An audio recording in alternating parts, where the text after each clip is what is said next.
Thank you so much for the invitation. These are my great collaborators, Diana Needle, who is organizer of this workshop, and Mark Ivan, who is here in the room and will be speaking after me. I saw him, yeah. And then a postdoc, Michael Perlmutter, he's from so Diana from UCLA, Mark from Michigan State. Michael was from Michigan State and from UCLA, worked together at UCLA here. And three great graduate students, Lee, Zara, and Cullen, are from Michigan State, and Will is from UCLA. So the majority of this work will be with Michael Perlmutter, but some things that I mentioned, which are also related in the end, will be with these students. So it will be a math talk. So when I will not have these beautiful microscopic pictures, but I'll talk about rather classical algorithms in recovery and how they look a bit differently and have new challenges when we take it to the tensor world, to the multi-order world.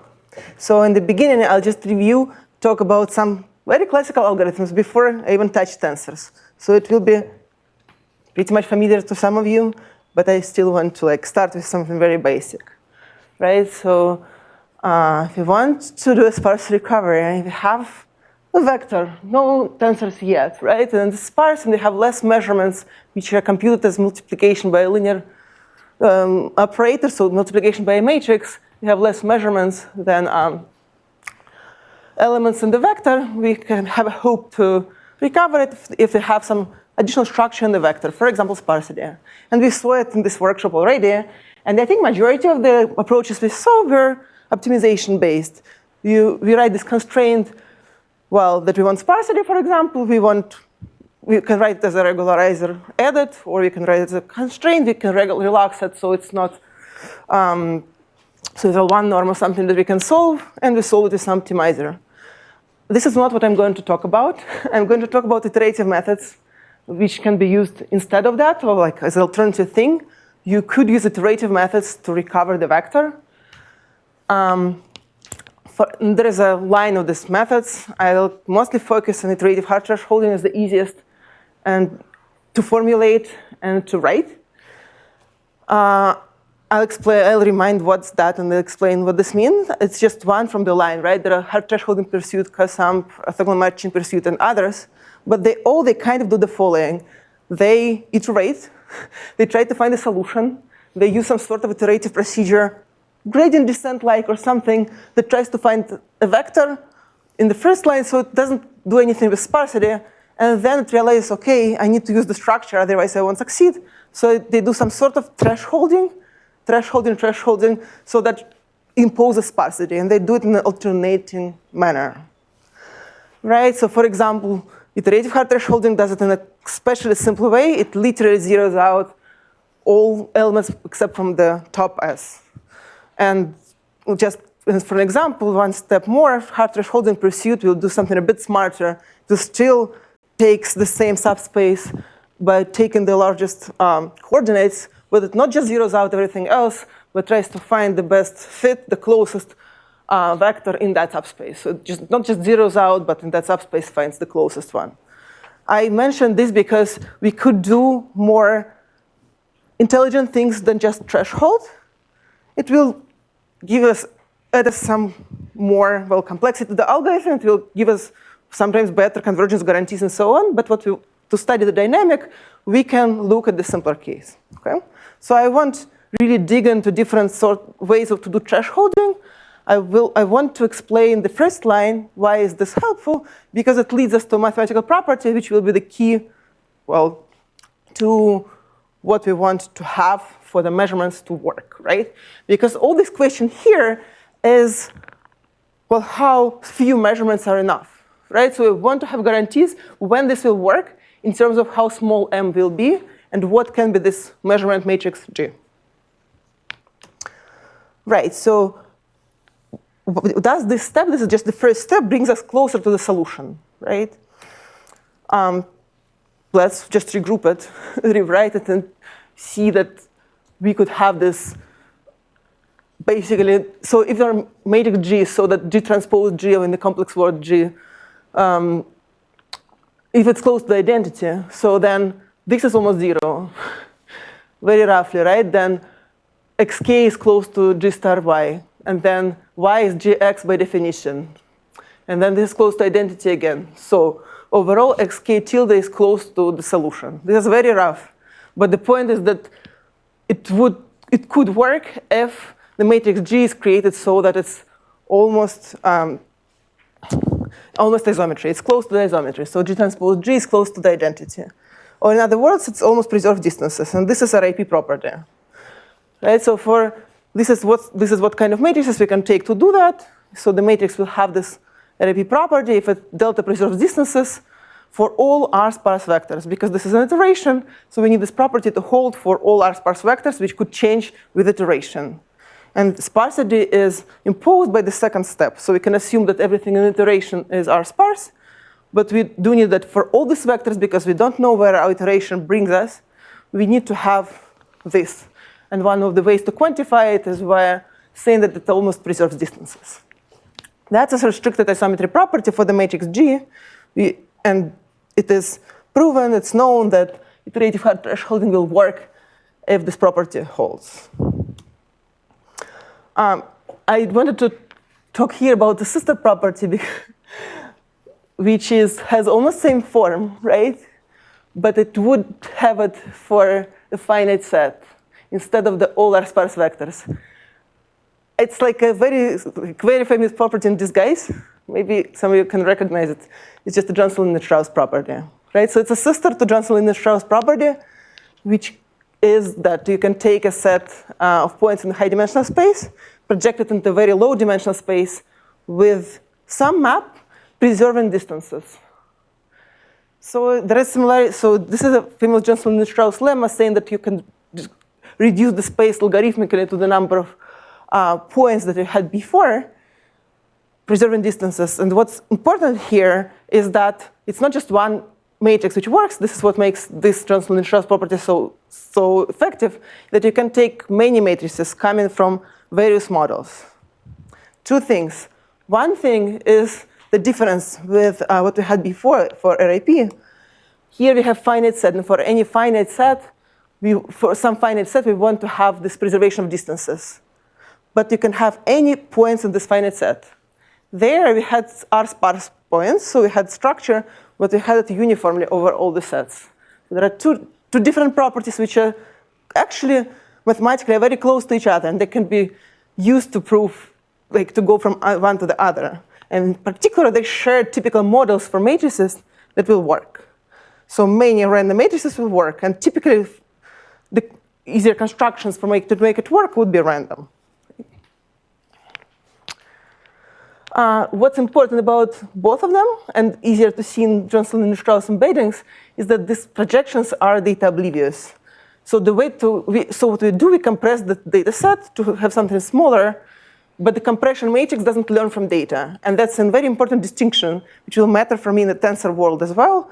It's not that I learn from data how I compress it. For example, I can do singular value decomposition, right? So if I want to compress my data, okay, why don't I do a singular value decomposition? Here's my compression. I compress the picture like 3 times because it's a very complicated picture, but we would have like a logo here. It will go down very quickly. That's a different sort of compression. Why? Because learning SVD is learning from this data. Different data, different efficiency of compression. Johnson-Lindner-Strauss property does compression, but that's in the worst case. And the compression matrix doesn't know anything about the data. It would be coming from a generic random model. So to summarize, the similarities and connection between restricted isometry property and Johnson-Lindner-Strauss is that. So we can say that the RAP is essentially Johnson-Lindner-Strauss over an infinite set with the structure. So typically, to prove a RAP, you could do what? You can do Johnson-Lindner-Strauss property and union bound. So you can discretize your set and prove it, and we'll see how it actually works. So typical constructions for both of them are random linear operators. For example, Gaussian matrix normalized would work. Matrices which decay quickly will work. What I did have it in some of that slides, I think I might have gone from, have said it quickly, is that we want to multiply by this large matrix. So what people are also interested in is to have this multiplication fast. So that's why sub-Gaussian matrices are maybe not the best thing to have here. That's why people propose different structured models for the matrix G, in both cases, actually. For example, they can start with some sort of Fourier matrix which has quick multiply, which will satisfy RAP, and then it's known that additional randomization makes it satisfy Johnson-Linear-Strauss. And finally, what will matter for us is that the sparsity can be substituted with a structure such as low-rankness for both matrices and multi-order structures. That was kind of an excursion in two big properties. One of them supports compression, one of them supports recovery and their connection. So now tensors, and I realized that, sorry. Do I have, yeah. So why do we want to talk about tensors? Well, because we have lots of tensors in real data, right? So any data set with many attributes will be a tensor. If you take a lemon picture and add color to it, it will be a tensor because you have third dimension of a color. If you have a temporal structure, it's a tensor. You can have a video, right? You could have just multidimensional data set. If you think about how to do whatever we did before, we can always just unwrap this tensor into a long vector or cut it into slices and have a matrix. Well, this has at least one obvious fallback, which is you destroy the structure. For example, if you want to take a picture and make a vector out of it, you lose the information about pixels that were nearby. So if you had two blue pixels nearby, some of them will be close by, some of them will go into arbitrary places in your vector. But what will be even more important for us, because we talk about this compression and recovery matrices, so we want to have this measurement matrices, it's also just the size. Because if you have a tensor, and each dimension of a tensor was reasonably, well, it was large, but of some reasonable size, when you look at the vectorization of it, you have this n to the d. And you can just think it is same amount of bits, just in different structure. Okay, why do you care if you store them as a tensor or as a long vector? But then if you have this compression matrix G, if it's multiplied by this long vector, you have this whole n to the d elements in the columns, right? So m gets multiplied to n to the d. So you add up with huge compression or measurement matrices to deal with the tensor. That is what we would like to avoid, because it might be infeasible to store and to apply just this measurement matrix itself. So let's return to the recovery part, iterative hard thresholding, for example. It can be formulated for the tensors. If you can see that this picture here is almost what I had before, although instead of zeros, we could have a vectorized version of a tensor. So I just was saying I don't like it, but in principle, I could do it, and this is what people actually do a lot. Because if you have a method which works for vectors, well, you can do it with the tensor. Also, when I say vectorize, it might have a structure still there. So if I don't know anything about my tensor, well, yeah, I don't know anything about my vector. But I will talk in a minute about structures I have inside my tensor. Then for example, if it was sparse, the vectorization will be also sparse. So in principle, we can do that. We have this big dimension here and in the matrix, and this is what's large. And this is kind of sneak peek to what I'm going to talk afterwards. So we could do different linear measurements, which will have less things to store. Before I go into that, iterative hard thresholding can be formulated in a similar way. So you'll have this linear operator. In this case, it's just G times vectorization. I didn't say before about this mu J, and I actually omitted it when I was talking about how to prove it. It's a step size. Sometimes it helps convergence. We can talk about this for convergence in analysis. But we can still do, actually in the same way, this gradient descent sort of step, iterative step. But then here, yeah, if you have sparsity, we can do hard thresholding in sparsity. But if we want low rankness, well, we need to have low rank thresholding. So this is the second step when we impose the structure which we assumed. after each step. So if we assume low rankness, this is where we want to impose it. So if it would be a matrix, you can find the closest rank R matrix. You do your SVD for whatever you learn, and you have your closest rank R matrix. If you have a tensor, then this is the question, what is your rank? And that is the first non-trivial question about tensors. What is the tensor rank? Okay. One way to define tensor rank is called CP rank or Kande-Comp-Parefak rank. I think it's the most natural generalization of the matrix rank. So if you have a rank 1 matrix, you can always view it as outer product of two vectors. Because you can think about it from SVD. You have two eigenvectors and one non-trivial eigenvalue. If you want to go to another order, you can do outer product of three vectors, which will have the same thing, but they'll have a third dimension. So this just means that your ith, jth, kth coordinate is a product of respective entries. So this will be your rank 1 tensor. And the good part is here it decomposes down to vectors. So if you have rank 1 tensor, instead, if your dimension was n, instead of n cubed, you effectively have 3 times n unknowns to encode it. And then, OK, so if you want to generalize it, if you have R non-trivial components, then it's rank R. To say rank something, we usually say this is the smallest number of components needed to encode it. It is an NP-hard problem to find the rank in general. If I give you in general a tensor and you don't have additional information, it would be like rank 1, like that. So finding the smallest R would be an NP-hard problem. And many problems about tensors are NP-hard. There is a paper called Many of Tensor Problems are NP-hard. So what people do in practice, people basically compute an approximation for that, or people find some decomposition with some R and say that rank is upper bounded. And in principle, if you want to do a recovery, you don't really need to know this R will be optimal. You need to know that there exists R, smaller R, so that you have something approximately X. So before I go to the slide about fitting, so same feature, when you have rank R, instead of exponential product of n's, you will have n times d times R. So it squeezes a lot the information they have in a tensor, and it is the simple structure in the tensor, which can be used to have less measurements than elements in the tensor and then to recover.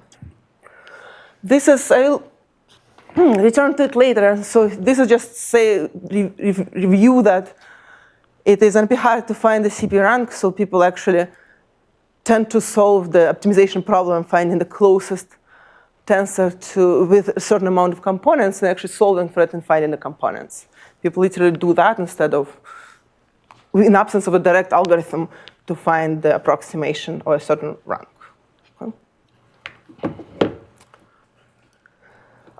One thing which makes, so okay, this looks like a formula slide, but it's actually an intuition slide. This is intuition why CP rank is uncomfortable to work with.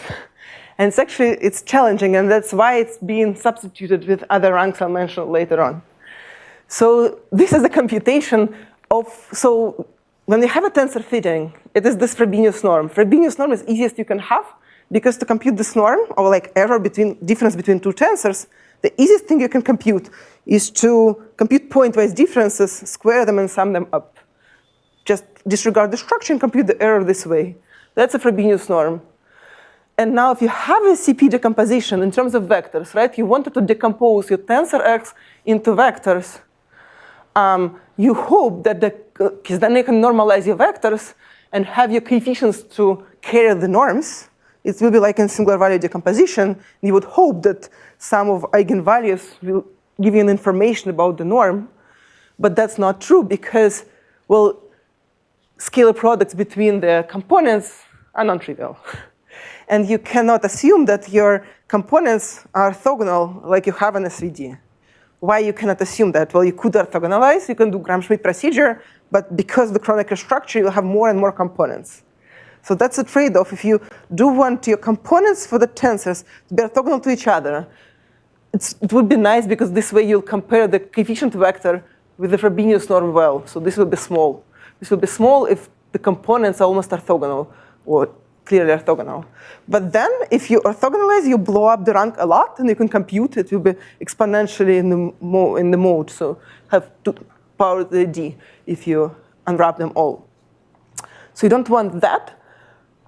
And this is what makes it really hard to work with. I have a particular, so a particular example here is actually, so this is relevant to us. This is relevant to us and relevant to the RIP property. So iterative hard thresholding for tensors as well as for vectors is hinged on this property that the operator preserves distances. This restricted isometry property I tried to motivate in this slide number 2. We still have it for tensors. So this is why the norms matter and why we want to say something nice about the norms, but we cannot do it for all the tensors. Before it was for vectors that are sparse. Here it could be for tensors that are low rank. Typical way to do it is to do it for fixed points, fixed tensors or fixed vectors, and then say that this infinite set of all low-rank tensors or all sparse vectors can be discretized. Then you need to have a nice compact structure to discretize, because you cannot assume that the angles between vectors are almost orthogonal. You can't really assume that your components are bounded. And that's a very, it is a serious challenge in this world here, why it is hard to get RIP property for CP tensor. It's not done yet. So basically, this is what happens. Assuming that your tensor is rank 1 doesn't mean that your components, tensor has norm 1 doesn't mean that your components are also bounded. If you can have two very long components that cancel out because they have similar angles, looking like in opposite directions, you cannot efficiently discretize all of them, because you can have so many options for each of the components which is long. So standard ways to work discretizing in terms of level of components just won't work here. If you want one takeaway, which is less technical here, is that for CP rank, there is no way to guarantee that your individual components are orthogonal.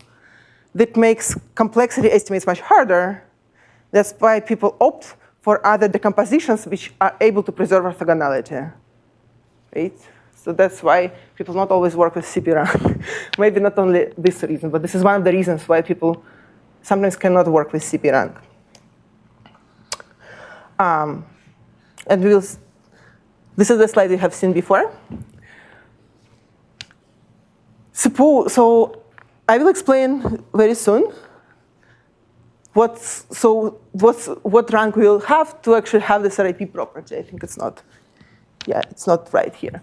Suppose for a second that this will be a core, talking how we can get a RIP property for a nice structure. But suppose we got it. Just to set the situation straight, I mentioned that so if we do have a RIP property, why this thing works. For the matrices, it just does work. And it's known that RIP is enough to guarantee iterative hard thresholding.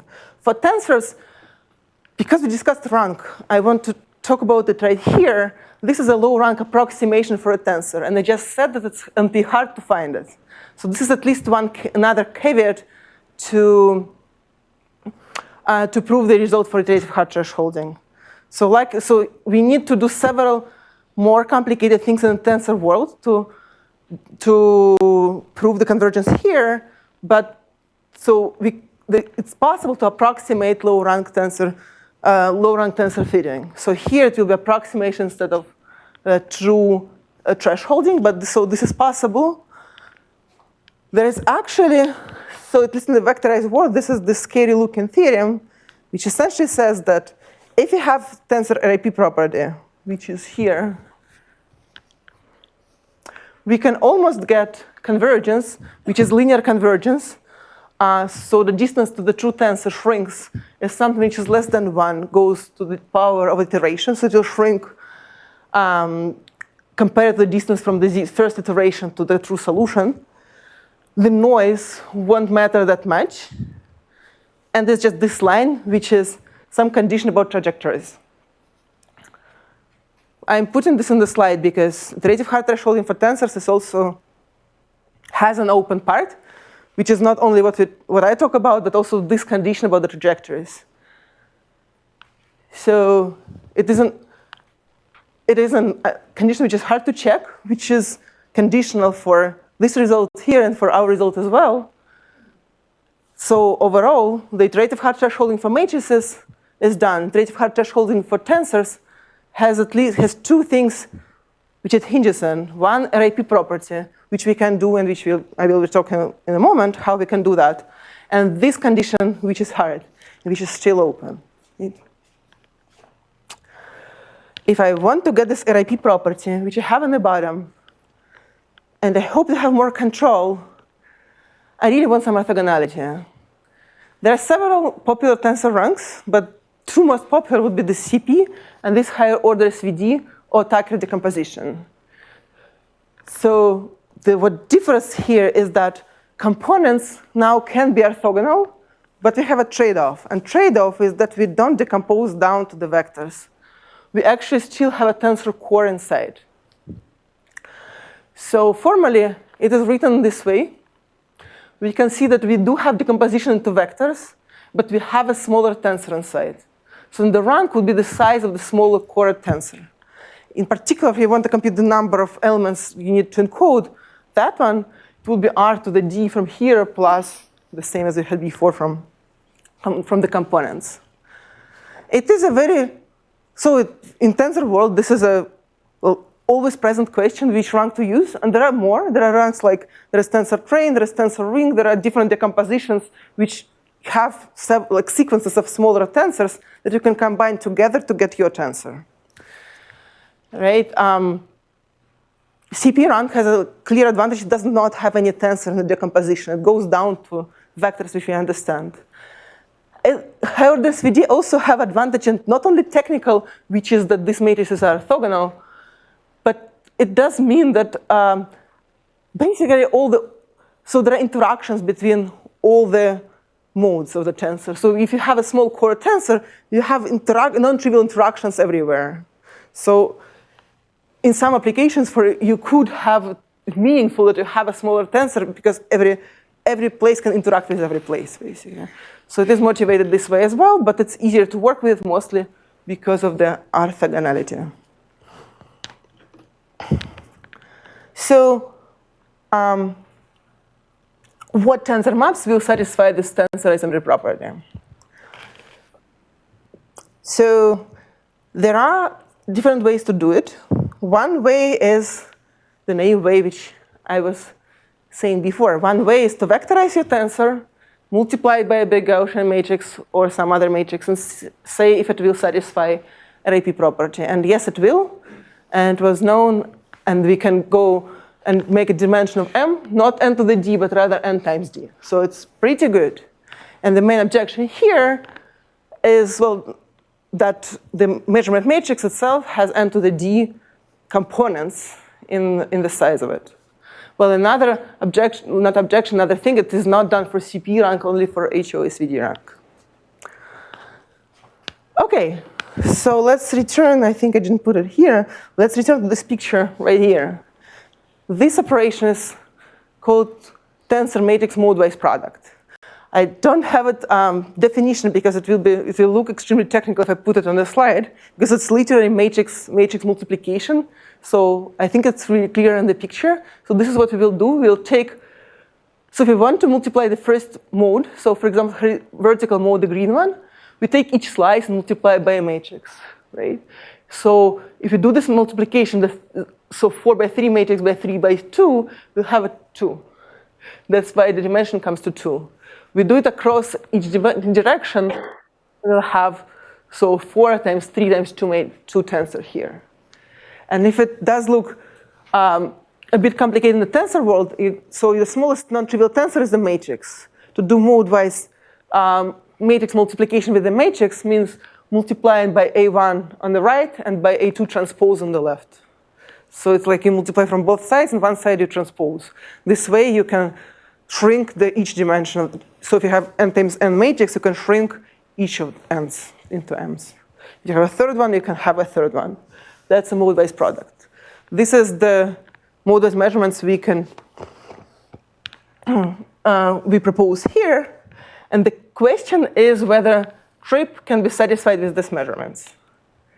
So that was the question also for us. But then there is so there are various ways to see it, but there is a nice observation that is too much to hope for, just in this form. And the nice example is the following. So consider rank 1 tensor, which is almost trivial. It has one non-trivial dimension, which is vector v, whatever, any vector v. And it has, in all other directions, it has a vector which is 1, 1, and other zeros. So overall, we have a tensor which has one column which is non-trivial, and everything else is just filled with zeros. It's a very simple rank 1 tensor. Then you have this fully mode-wise map. It's an easy check that if you that another advantage of this fully mode-wise map, it will factor in with this outer product, so that mode-wise multiplications literally just computed as matrix multiplication for each of the components. But now this new tensor also has zeros everywhere except from one column. So we have this fiber which didn't have any structure, and it's so because we didn't assume anything about v, and now it's smaller size, so we lost information. So we just do it this way. If we just look at this only non-trivial column, now we have a column which is less, and we hope to recover the whole thing. We hope to recover the whole thing, but we didn't have any structure inside of v. So we can disregard the tensor equation and see that we compressed one column, and now we want to recover, but we don't have any additional structure on this column, so we have no hope to get it back. So it is a bit too optimistic. But just one simple trick which does something intermediate between these two can give us trip. And this trick is partial reshaping, which is, so formally it's written here, but intuitively it's the following. If I want to vectorize my tensor, I reshape the whole tensor into a vector. So I take all the modes, I can combine them in one long vector with the structure. Here I don't combine anything, but what if I combine pairs of modes, right? What if I combine several modes together? So for example, if I have a 4D tensor, this way I will have a matrix. I have a matrix with sides n squared times n squared instead of n to the fourth. And what it gives me is that each individual column of the reshaped tensor in this matrix, it's not just V with no structure. We have Kronecker here and Kronecker here, and so we do have structure in each of them. So this example won't work. So in the reshaped world, this V will have some tensor structure. So we'll have a chance to recover it back. And this is what we did. So we can prove this tensor AP property with any reshaping, and reshaping of pairs of modes is enough. We can have low rank. So we can have lower bound for M, which is also linear in N. This is a probability of how it works. You can notice that, so this is stated for, I think it is stated for sub-Gaussian matrix right here. That's how we have a probability. Yeah, so, OK, this is stated for the case when matrix A is sub-Gaussian measurement. And I'll explain very soon that it doesn't have to be sub-Gaussian. But the point is, so if the matrix is restricted isometry by itself with high probability, then we can compress it from n to the d to effectively n, plus some components which come in from a rank and from number of modes d. We can compare it with the previous one. We could compare it with this one, and we can see that this formula is compatible, also linear, but slightly worse.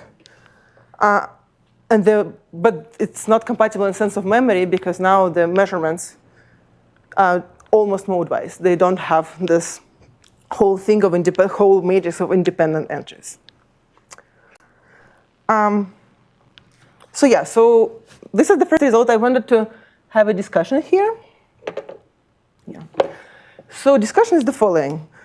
First, I wrote it for sub-Gaussian matrices, but it's not restricted to sub-Gaussians, and this is a strong part. So it's easier to state the theorem for a particular random measurement, but how it's proved, it's actually flexible for, well, any measurements that would work as nice Johnson-Linder-Strauss or RAP matrices. And there are many of them. They could be based on the Fourier. They could be others. It could be your favorite measurement, which you learn from the matrix, for example. So this is just another very famous class. This is the one which I mentioned, which is based on, for example, discrete Fourier transform or any any orthonormal matrix like that, discretized, randomized in the diagonal, and subsampled. So it's subsampled orthogonal ensembles which could be used as Gaussians, and they can be multiplied faster. Another thing which we can do, we can do a second stage of this process, and it shows actually very nice for shows very nice in practice and can be also proved. So after you compress once, now you can vectorize and do a second stage. So this second stage proves quite useful. So why is it better than do original thing before? Because now this is the matrix which has the dimension of the full vectorized tensor, but this tensor is hopefully much smaller than the x. So you first make it smaller, and then you can vectorize. Right?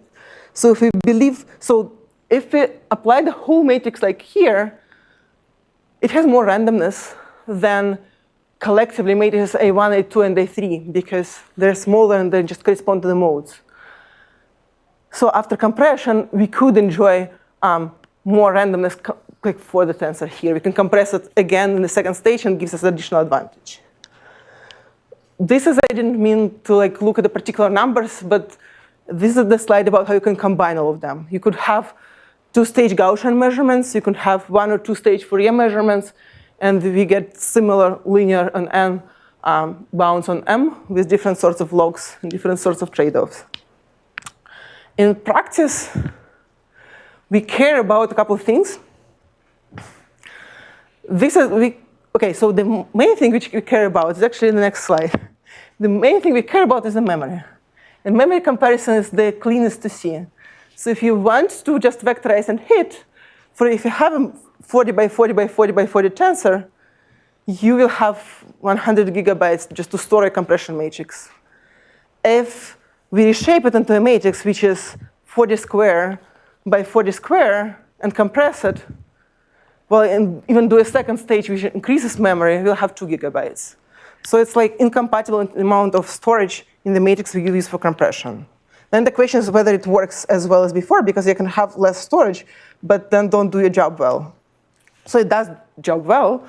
So this is the percentage of successfully recovered things with the target dimension. So the more you want to compress, your recoveries start disappearing at some point, right? If you don't want to compress almost at all, you recover perfectly.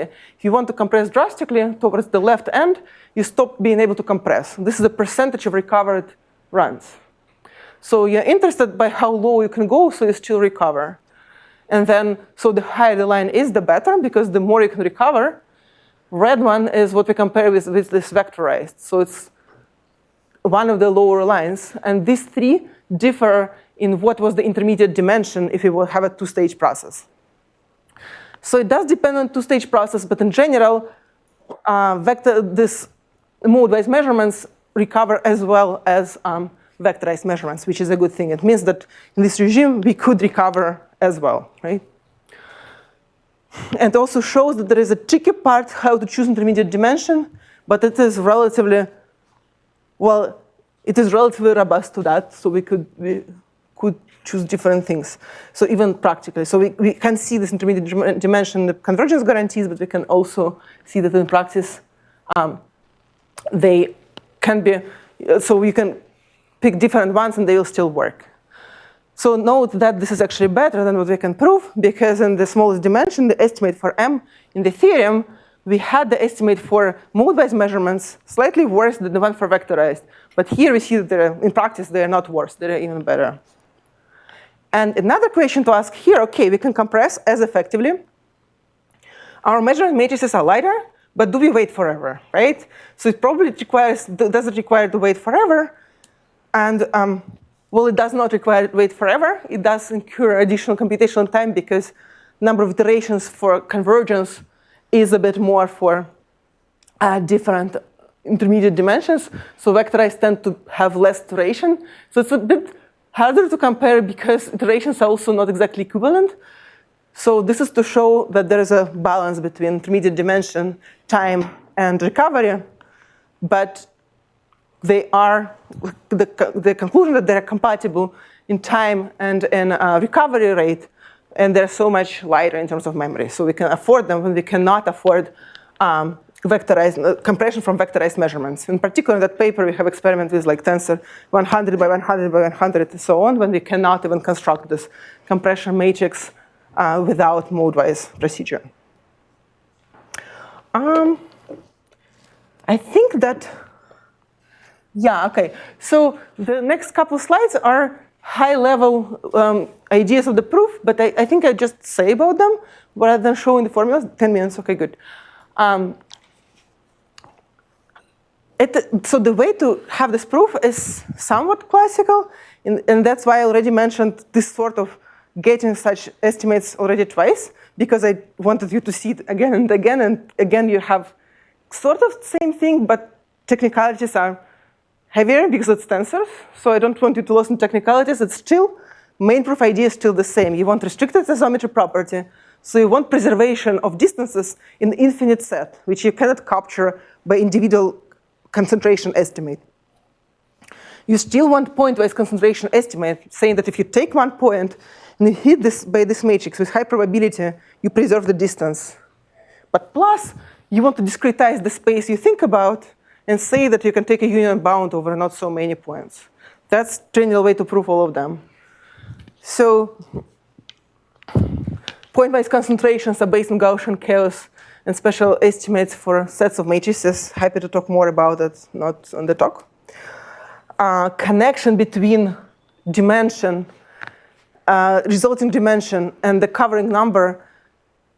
This is the part where I said about discretization, but there are rigorous theorems based on covering numbers that connect precisely the thing how the distortion works and what was the discretization number on the set. And I think this is, to put it into perspective, this covering numbers is precisely that. This is in a simpler case, not for tensors. If you have a unit sphere, this is the classical result about coverings, how many points you need in the unit sphere so that for any other new orange point, you will have one from the discretized set and the distance epsilon from that. And for the sphere and dimensional sphere, the answer is 1/3 to the nth. And it has a very cute proof based on the volumes. And it's basically it's to the n because the volume of n-dimensional sphere scales as degree n. If you're curious about it, this is like one page and very cute proof. So we want to get this sort of discretization estimates, but not for the unit sphere, but for spaces which appear from tensors, so they have this canonical structure inside. And then what are those spaces? They have some canonical structure of vectors, and they have, so here we use orthogonality, which we have from Tucker structure. We have it clear we have it rigorous orthogonality before the first stage, but for the second stage, we need to prove these covering estimates when orthogonality is perturbed. Because after one stage compression, our orthogonal components become almost orthogonal. So we need this relaxed estimate, complexity estimates for the tensors which are almost orthogonal, but not exactly orthogonal. Takeaways from this mode-wise tensor recovery are the following. Memory reduction, so this is the process. It can be with 2 steps or it can be with 1 step. Memory reduction is decisive. Instead of n to the d, we have, well, n square, kappa can be square. And if you do second stage, you have something which depends on a smaller dimension. Time and compression quality are compatible. However, reshaping it is necessary. I gave this example with very sparse tensor, which might seem like a toy example, but actually, well, it is actually really necessary not only in toy examples. We had experiments which I don't have here, is that your iterative hard thresholding process actually stops, flattens and stops if we don't vectorize. So it won't work at all even in a generic tensor. And it's kind of a neat feature of iterative hard thresholding because it finds the iteration finds the problematic regions. So in a sense, you cannot hope that if you have an estimate for all space but not everything, you will be safe. It will find the problematic point. So, however, the compression matrices are data oblivious, generic, and flexible in the sense that we can do 1 or 2 stages. We can use various restricted isometry models using Gaussian, using something that just uses fast multiply, then can be used in construction.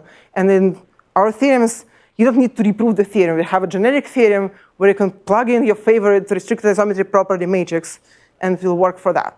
You can even use different matrices in different modes. And another paper, we have experiment about that. If you have a video, for example, you might have one mode significantly longer than the others. You might want to use the compression matrix, which is based on fast multiplied only on that mode. And then others, you might want to use something else.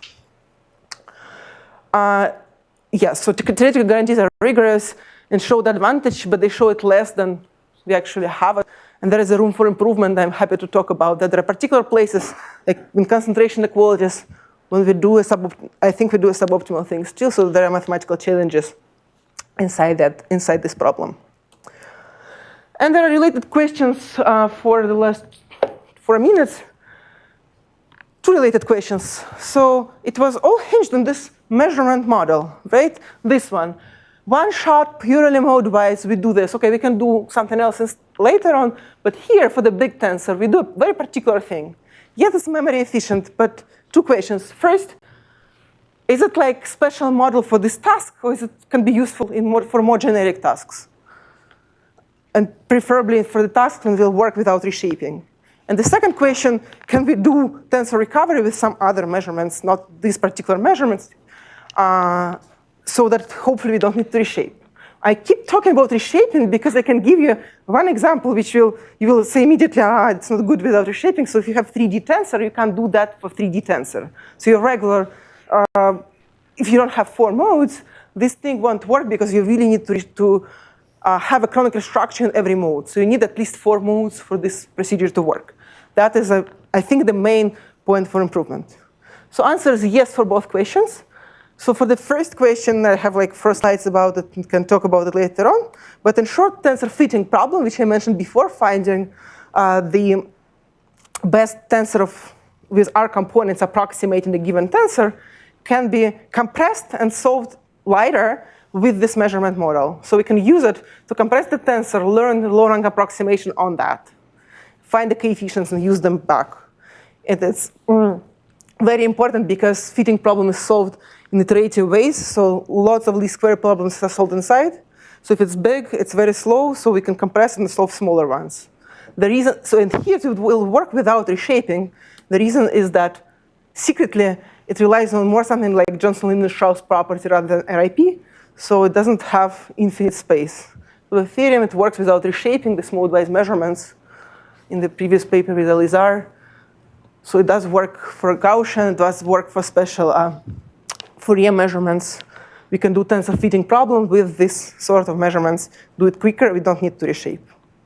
And answer to the second question is the following. Yes, we can do different memory efficient memories for measurements for recovery. But we need to be careful in our goals because we don't want to do SVD. We still want memory oblivious measurements. We don't want just to measure something. We want to do it in compressive sensing sense. We want to have measurements that are memory efficient, but also don't construct it from the data, but rather in general. And it can be done in different ways, in the ways somewhat similar to, I know Halka-Martinson Trop paper when you approximate linear algebra techniques like SVD with compression with similar matrices. It doesn't require RIP properties, so it goes around it. A RIP property doesn't have a hope.